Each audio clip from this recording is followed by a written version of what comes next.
It just sucks every week that this team just can't pull it together. Yeah, definitely. We might be doing okay, but one thing that isn't doing very well is the Arizona Wildcats.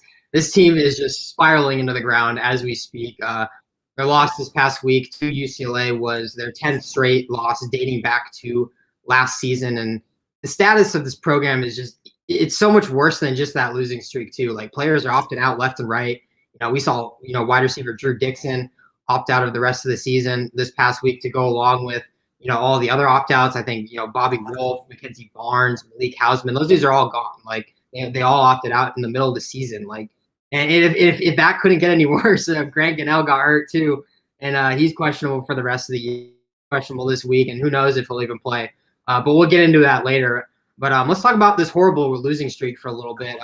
Arizona hasn't won a game since October of 2019. It's been over a year since we've seen Arizona win a game. There's 100 things that you could say about why this team, just continues to keep losing games. But I mean, tell me, Ryan, what has been the worst part about this losing streak?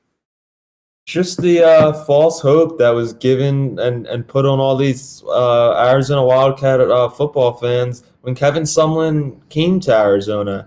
Everybody thought because he had a good resume, at Texas A&M and Houston, that he would do something good here and maybe push this program in the right direction. And just since he came, it just nothing could get going. Nothing. It doesn't this is, I believe, the fourth year of Kevin Sumlin, if I'm right, and nothing over the first 3 years. At this point, when you're in the fourth year, you should be moving in the right direction and getting to where they need to go. And nothing has changed. He's recruited one 4-star player, no 5-star players, and that's not this program's history that they don't get 5-star players. But just everyone wants to look back at his past, and he's recruited 9 5-star players over 5 years at Texas A&M. 9 5-star players. Everyone wanted to give him credit then, but I don't think he's a good recruiter. He can't recruit out of the state, and he loses a lot of guys in the state, and all he really gets in and putting together this program is 3-star players. And so, yeah, some 3-star players pan out, but that's not how you're going to win football games. Yeah, it's just tough because that was the main selling point with Kevin Sumlin, is that he's going to come here. His biggest thing was recruiting, right? As soon as they hired Kevin Sumlin, it was, oh my gosh, he's such a good recruiter. He's going to bring all these youth to Arizona.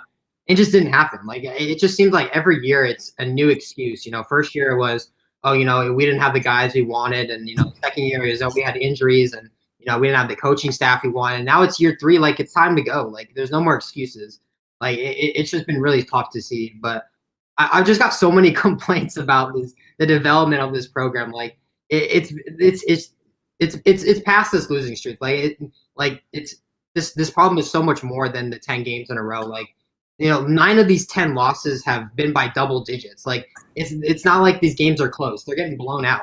They've been outscored 394 to 187 in that span. They also have never had success playing away from home. I think they're 2-11 in road games. They're 3-13 against FBS opponents in the last 16 games. How do you do that and then expect the head coach's fall at that point? It's one thing to be losing close games. It's another just to be blown out by the opponent every single week in and week out. My other huge issue is the pure lack of player development too. Not just during this losing streak, but just year in and year out. Every below average team in the Pac-12 this season has somehow figured out a way to utilize its best players and make them look like NFL prospects. And because of that, they're not that terrible anymore. UCLA is making Demetric Felton look like a day 2 draft pick. He's awesome. Oregon State is utilizing, Jamar Jefferson. He's probably going to be Pac-12 Player of the Year. It's crazy. I look at Arizona and I see them have so many good players. I think there's a lot of potential in this squad. And they just never translate to the NFL. J.J. Taylor is a legit running back. At least he was at Arizona. The fact that he didn't get drafted, that you have to pin that on the Arizona coaching staff. I think Gary Brightwell is a legit NFL running back as well. He's just so talented and underutilized. So you look around and it's what are these other bad teams doing that Arizona isn't doing? Like, how come they're using these players and finding success with, the minimal amount of, good players that they have, and Arizona's not doing the same thing? Like, something's wrong here. Like, this is not bad luck. Arizona, isn't having a string of bad luck. Like, there's something wrong here. Like, all these other teams have figured it out. Like, UCLA is like above 500 for the first time in the Chip Kelly era, I think. And Oregon State just knocked off Oregon last week to spoil their college football playoff hopes. And Colorado is 3-0. Like, everybody is figuring it out except for Arizona. Like, there's something wrong here. They're doing something wrong, and it's tough to see.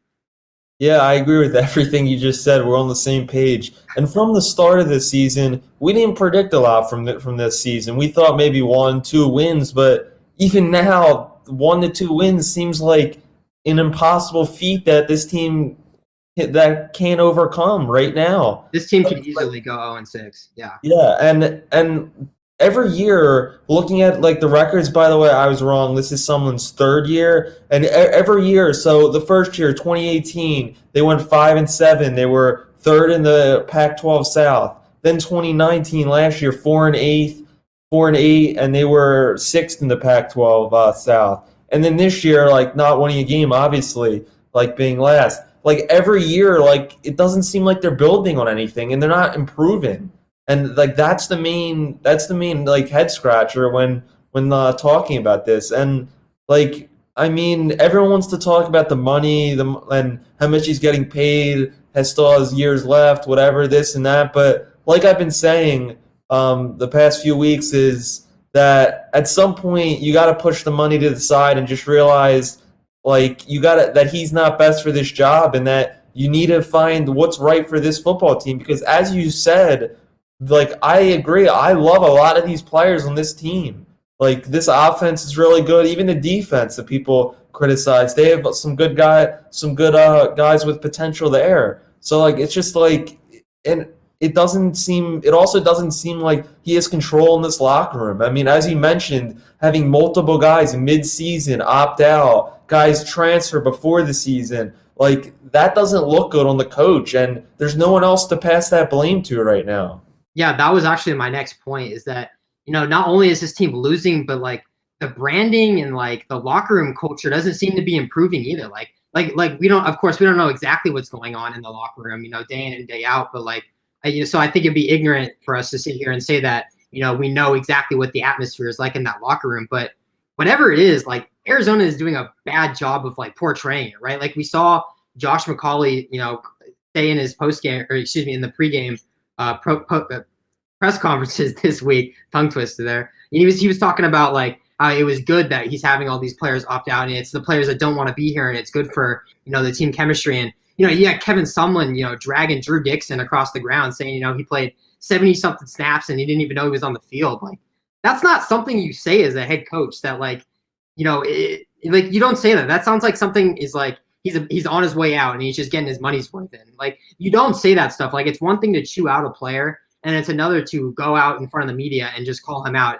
like in front of everybody. Like that's not something that tells me that this is a good locker room culture. You know what I mean? Like even if we don't know exactly what it is, like they're not doing a good job of showing us, what is actually going on. Like if there is a good locker room culture, they're not showing it to us. Like we're only seeing the bad parts here. Like just like this brand of Arizona is just so like this is what you sell to your recruits. Like when you come here, Arizona has none of that. They don't have cool uniforms. They don't have they don't have anything to really build off of. Like it's just a shame. Like you would think that, okay, sure, this team is losing, but at least we're building something internally here so that we can, improve on it in the future. I don't think that's getting better either. Like there's just so many things wrong here. Like you would expect to at least see, some sort of a brand being built while this team is in rebuilding mode, you can say, or is he's at least losing. But it doesn't seem like that's happening either. It's tough. Yeah, and like you said, I mean, if the players in the locker room like aren't together as a unit and as a team, then like how can they get anybody outside of the locker room to believe in them or think they're going to improve each game? Mm-hmm. Like that's just like what McCauley said. That's just a loser and losing energy. and like that doesn't winning doesn't happen that way. And getting back to like what Sumlin has said about like Dixon, and like I've heard of the way he's been talking post game after the last few games, and just like his attitude, like he doesn't seem that like pissed off. Like it's kind of weird. Like when hearing him talk, like and he just keeps telling the players, "Oh, bro, we got to practice harder, this and that." But like that just doesn't. That message doesn't seem like it's working. I mean, as we see the results. Yeah, I just really think that like the problem of this program is deeper than just the on the field performances. Like, where do you start pointing the fingers?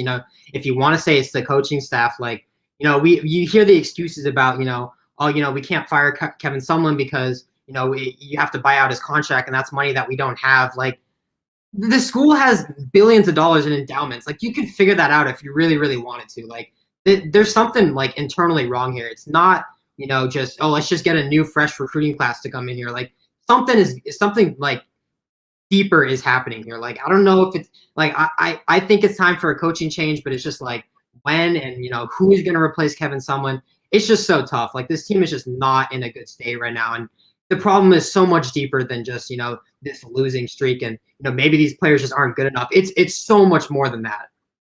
Yeah, and like you said, the losing streak, like how many games is it going to take until everyone just gets sick and tired? The AD gets sick and tired of just continually underperforming and losing week in and week out. Like that's just not acceptable. And I believe that after this season, multiple other players that are talented, like you mentioned, like Brightwell and Gunnell and other talented offensive players could transfer. Oh, don't even say Gunnell transfer. And that Like, don't even my say biggest that. question is, if you were a player, like, would you want to play in this program?